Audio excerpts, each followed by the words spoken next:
2026-এর June রাজনীতিকে করবে খুন যদি ইউনূস সাহেব জুনের ইলেকশন নিতে পারে। আমি এই কথাটা বলে দিলাম। জুনের ইলেকশন নিলে আমি কি হবে জানি না, এটা আর দেখা যাবে বলে আমার মনে হয় না। ডিসেম্বরের পরে যদি যায় দেশটা দুই ভাগ হবে। এক, 71 কারা মানো, 2 71 কারা মানো না, দুই ভাগ হবে। আমি কয়ে দিলাম। আমি চাই না দুই ভাগ হোক। আমি চাইছিলাম না যে যারা ওই যে ওরা বলছে, এই কারণে আমি সেলিউট করি সরকারকে। একটা কথা খুব কঠিন বলছে যে পাক বাহিনীর বিরুদ্ধে যুদ্ধ করছি এবং তাদের সহযোগী জামাত, নেজাম, মুসলিম লীগ এবং শান্তি কমিটির বিরুদ্ধে যুদ্ধ। তাহলে জামাত এখন কি করে দেখি, যদি এরা যদি জামাত যদি এখানে যুদ্ধ করে থাকে, যুদ্ধ অপরাধী হয় দল হিসাবে, তাহলে তাদেরকে সুপ্রিম কোর্ট আবার লিগ্যালিটি দেয় কেমনে? তাহলে দেখি জামাত কি করে। কারণ তাদেরকে তো এই সরকার, যে সরকারকে তারা আনছে, তারা বলতেছে এরা যুদ্ধ অপরাধী দল। কথাটা খুব আমি বলতেছি না, তারা বলতেছে।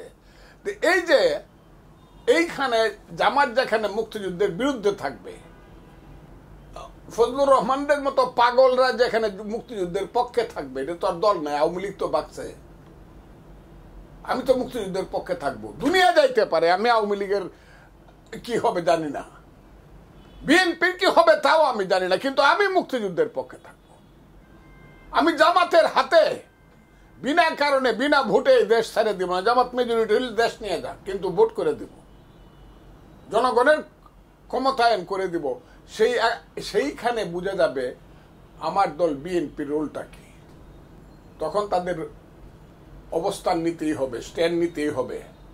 খালি ভোট করতে চাই, ক্ষমতায় যেতে চাই, এটা করলে হবে না। নীতিগত অবস্থানটা অবশ্যই পরিষ্কার করতে হবে। পৃথিবীতে সব দেশে সব কালে যারা ক্ষমতায় যেতে চায়, প্রথমে তাদের নীতিগত অবস্থানটা তারা ক্লিয়ার করে। নীতিগত অবস্থান ক্লিয়ার না করলে কোনো রাজনৈতিক দল ক্ষমতায় যাইতে পারবে না, কোনো কারণে গেলেও ক্ষমতায় থাকতে পারবে না। নীতিগত অবস্থানটা ক্লিয়ার করতে হবে। 71-এর আমি পক্ষে না বিপক্ষে, খুব কথাটা খুব ক্লিয়ার।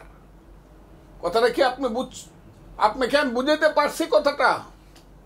পৃথিবীতে যখন যে দলে, যেমন ইন্ডিয়াতে মোদি ক্ষমতায় গেছে, বিজেপি ক্ষমতা, তার নীতিগত অবস্থান আরএসএস হিন্দুইজম সেটা ক্লিয়ার করছে যে আমি হিন্দুইজমের পক্ষে।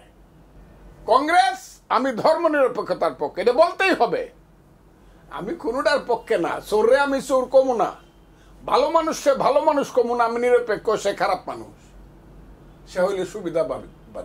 রাজনীতিতে ভালোকে ভালো বলতে হবে, খারাপকে খারাপ বলতে হবে, মুক্তিযোদ্ধাকে মুক্তিযোদ্ধা বলতে হবে, রাজাকারকে রাজাকার বলতে হবে। This is politics.